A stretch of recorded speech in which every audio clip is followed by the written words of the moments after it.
What's going on, Bulls fans? Welcome to another episode of Chicago Bulls Central, your number one spot for everything Chicago Bulls related. And we got another Bulls win to break down.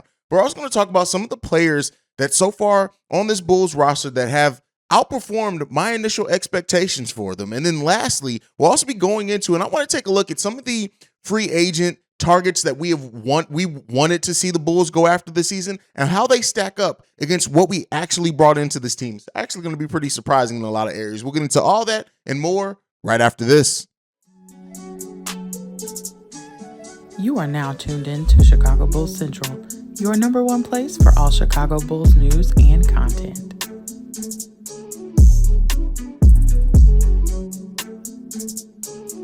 All right, Bulls fans. So first, to start off with the win with the Chicago Bulls over the Indiana Pacers, at the end of the day, the Bulls team took care of business. Yes, they made it scary a little bit in the third quarter. Just, they wanted to keep us on our toes. But this Bulls team came out, started the game, getting out to a huge lead, starting the game off with an 11-point lead in the first quarter. And then to build on that as well and add 18 more points to that at the end of the second quarter. Now, yes, things did come apart a little bit that we look at in the third quarter. Not a little bit, a lot of it, because they got it down to single digits. But even then, the Bulls did not give up the lead. At times last season, this team would have absolutely gave up the lead in times like that. And so the resilience that this team showed, right? The fact that this team came out, they executed on both sides of the ball. That starting lineup, I think, still needs to keep up the defensive intensity a little bit better than what they have. But this bench unit has played great, and that's going to play into something that we talk about later on into the show. But when you just look at everything out there, man, and the way that the Bulls went about business, the way that Zach LaVine shot the ball from three-point range, he was 6 for 13. All 6 of those shots came in the three-point range, and then he was 10 for 12 from the free throw line. I'm telling you guys right now, if Zach LaVine adds the ability, and he's starting to notice that he can get to the free throw line on top of his ability to shoot, on top of his mid-range game, on top of everything else that Zach LaVine has worked into his offensive game over his time here in Chicago, it's going to take this team to new heights. The fact that DeMar DeRozan only had to take 14 shots, and he made 6 of 14 of those for 17 points, but this team was able to give enough. Every starter scored in double digits. That's the type of balance that you want from this team. When I talked about during the offseason that hopefully DeMar DeRozan wasn't going to have to do as much, this is what I meant, is that you now have a team that even when DeMar is not doing his fourth quarter heroics that we don't have to bet on anymore. It's still there, right? We still know that we can go to it. We've seen it at times this season. But to be able to have a team that's able to stand up in a bench unit that comes into the games and is not only able to hold on to leads, but increase leads. That's a bench mob. The Bulls may have one of the best benches. No, they do have one of the best benches in the NBA. We'll see where that team ranks as far as their bench production as the season continues to go on. But I tell you what, everything that this team is doing, right, it's such a different feel for this team than last year's team, even when last year's team was excelling and even got out to a better start than this season. The Chicago Bulls bench so far is top 10 in every bench category. They are third in scoring at 34.5 points per game. They're 8th in rebounding at 18.2 rebounds per game. Most of those coming from one player in Andre Drummond. They're 4th in assists off the bench at 9.2 assists per game. They're 5th in blocks with 2.8 blocks per game. And they're 7th in free throws attempted with 8.2 free throws attempted and have a plus minus of plus 82. This Bulls bench is no joke. And I don't want to overlook or understate how important this Bulls bench is going to be to the Chicago Bulls team finding success this season. Patrick Williams also putting together one of his best games this season, albeit in only 15 minutes, but going 4 for 5 from the field, 2 for 2 from three-point range, having 10 points in this game. And outside of the third quarter where he had some big defensive lapses or just was kind of slow on some rotations, had a very solid game defensively overall from him as well.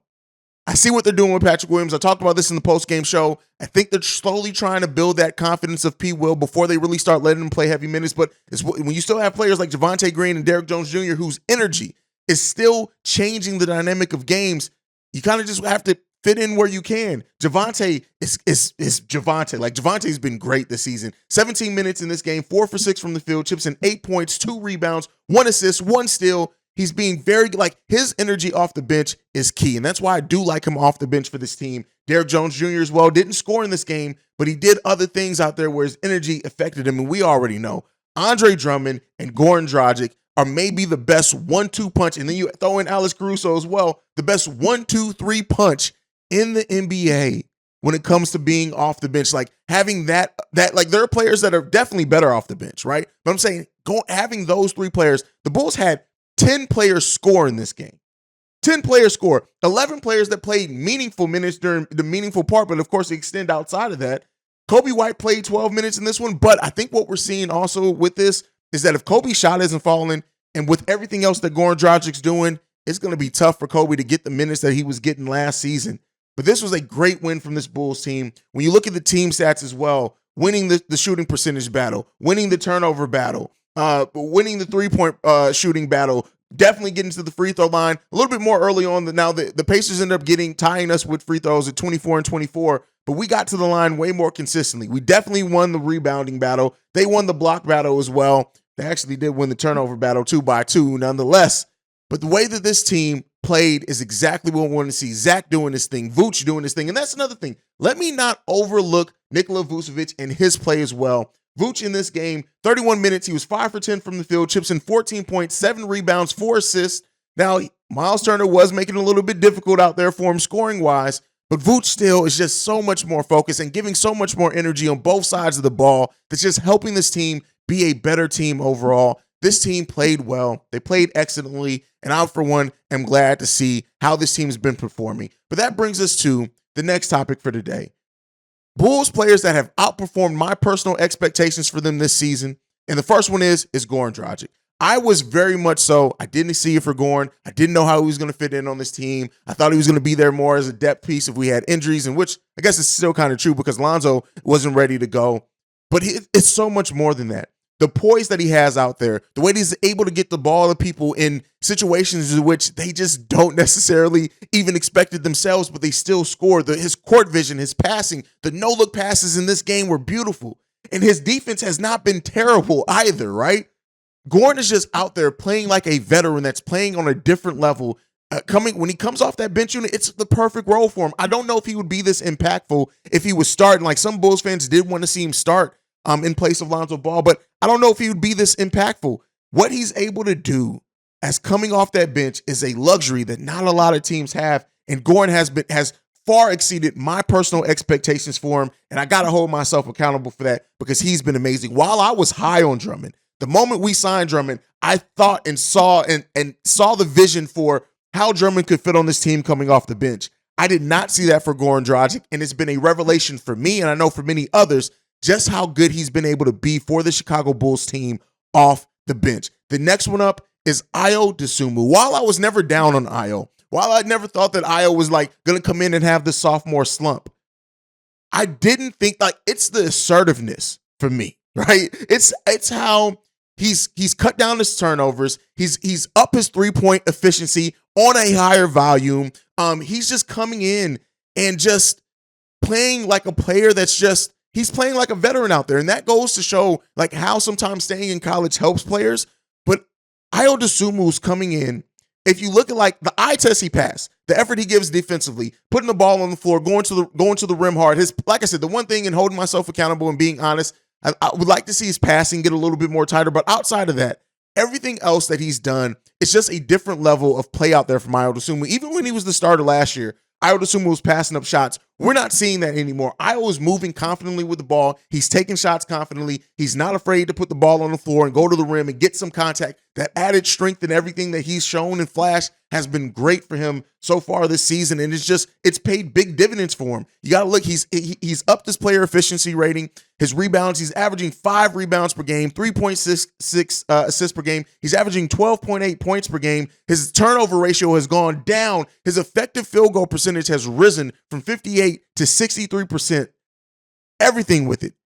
His true shooting percentage rose 4.2%. He's on pace right now to have a win share of 6.2. That is double what his win share was last season at 3. Now, again, it's only 4 games going into the season. The sample size is small, but at least in that sample size that we're looking at, Ayo Dosunmu has stepped up big time, and he's increased his game and made not the huge leap, at least not yet, but he's just made incremental improvements to his game that's just making him a more effective player out there and a player that's contributing at a much higher level than even what he did last season. And we know what Ayo Dosunmu meant for this team in games and everything last season. Ayo was balling his ass off this season, and it's been great to see. And I kind of thought Ayo would come in. He would do a lot of what he did last season with some improved shooting, but it's just, you got to watch the game. The box score, and I can give all the stats, it does not do justice for how Ayo Dosunmu has improved and outperformed my expectations, at least. I know a lot of the Bulls fans were super high on him and even think, hey, he can take that starting position from Lonzo Ball outright. But Lonzo is just putting together, like I said before, those Drew Holiday comparisons that a lot of people make, they may actually come true when it comes to Ayo Dosunmu. Now, the next player and the last one on this list that has outperformed my expectations for the Chicago Bulls so far this season is Derrick Jones Jr. I thought Derrick Jones Jr. was going to be completely out of the rotation. Now, we've only seen 2 games of him being a meaningful part of the rotation where he's coming in early. 3 if you count the other I can't remember which opponent we were facing, but 3 if you count that one.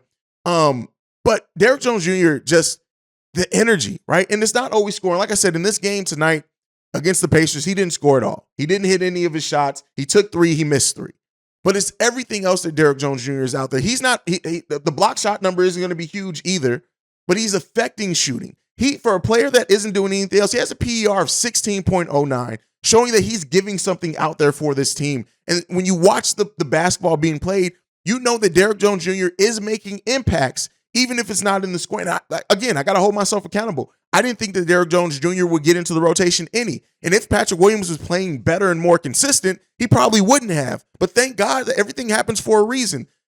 Derrick Jones Jr. is being really good for this team. And when you look at the combination of what we're paying for Dragic, Derrick Jones Jr., even Javonte and Andre Drummond, we're really getting, we got steal financially for these 3-4 players that are giving us big time play off the bench for the Chicago Bulls. But what this has done, right, is talking about the Bulls bench, talking about Bulls that have outshined me. I wanted to do a little check-in, right?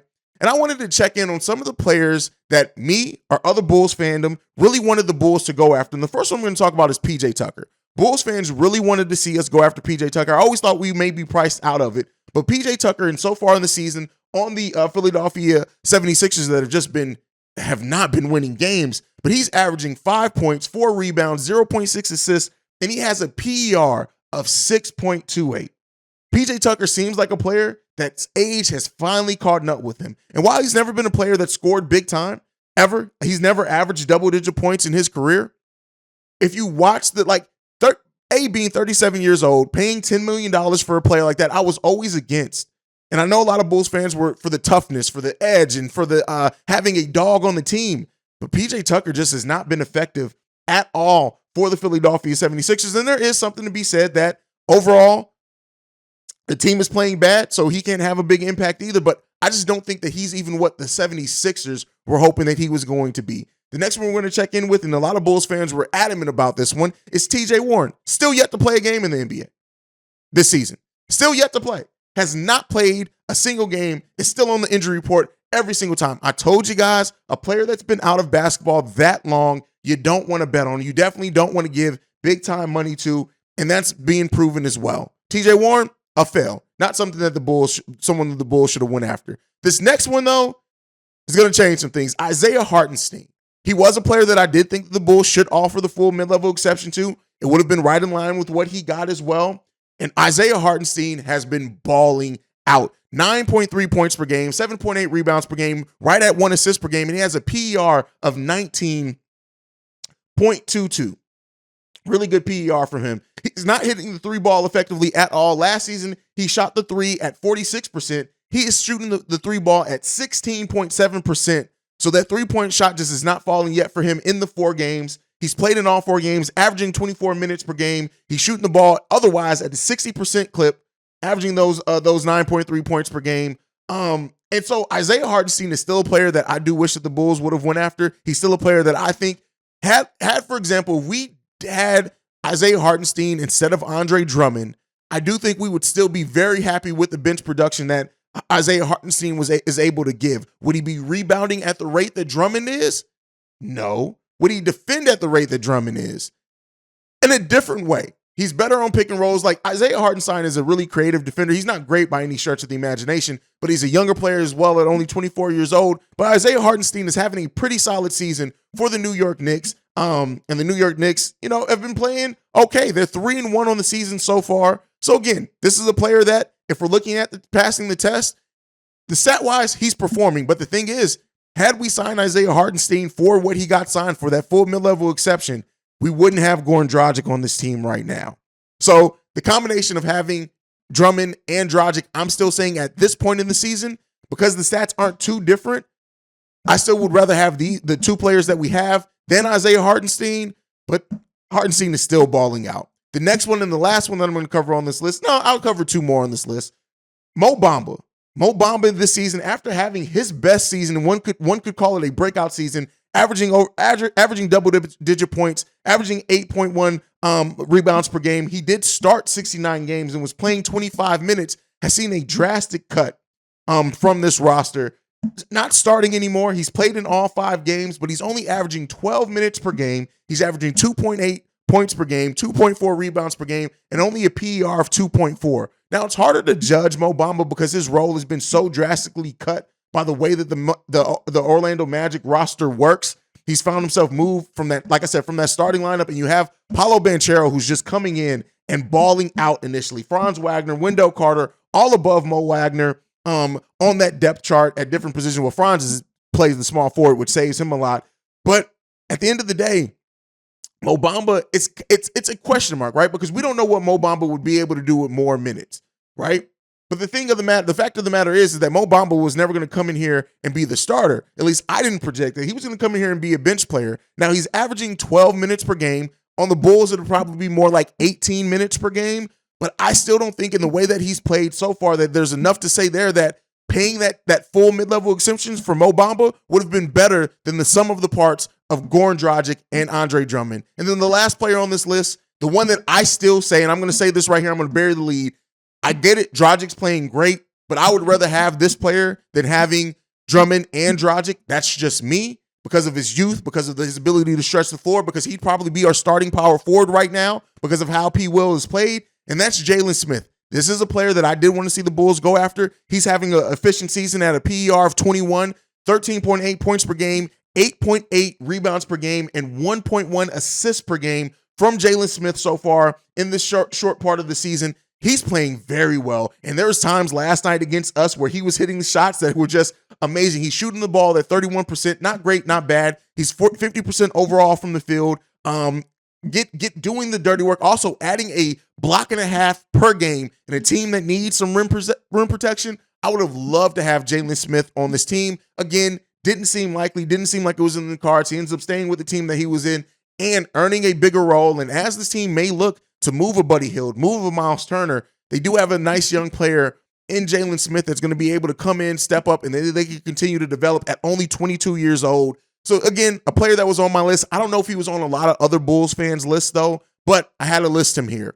But that's it. Let me know what you guys think. Name any other free agent prospects that you wanted to see, that you were interested in the Bulls going after this offseason that they did not get. Are they living up to the expectations? Would you still rather have Andre Drummond and Goran Dragic over that player or players? Let me know all that down below. And this is why I did this as an exercise to remind people why sometimes we need to let the front office cook, right? I know that a lot of Bulls fans were down on how seemingly we only added marginal pieces to this team. But as we're seeing, the pieces that we added are paying off big time. And the sum of those parts is being very effective in the success that the Bulls are having this early part of the season. But let me know everything down below. Make sure you're following the show at Bulls Central Pod. You can send us any feedback, questions, comments, concerns, bullscentralpod@gmail.com. Lastly, if you want to leave a text and or voicemail, the number to do so, 773-270-2799. Last night, we hit our goal of 9,000 subscribers. I will announce that on the mailbag episode Saturday, who won the giveaway. We're now on the road to 10,000 subscribers. So if you're watching this and not subscribed, subscribe. We're doing a big giveaway at 10,000 as long as we hit it by my birthday of December 5th. But otherwise, like I like to end everything on, go Bulls. Love you guys. Peace, y'all. And see red, goddammit, see red. This has been a presentation of the Break Media.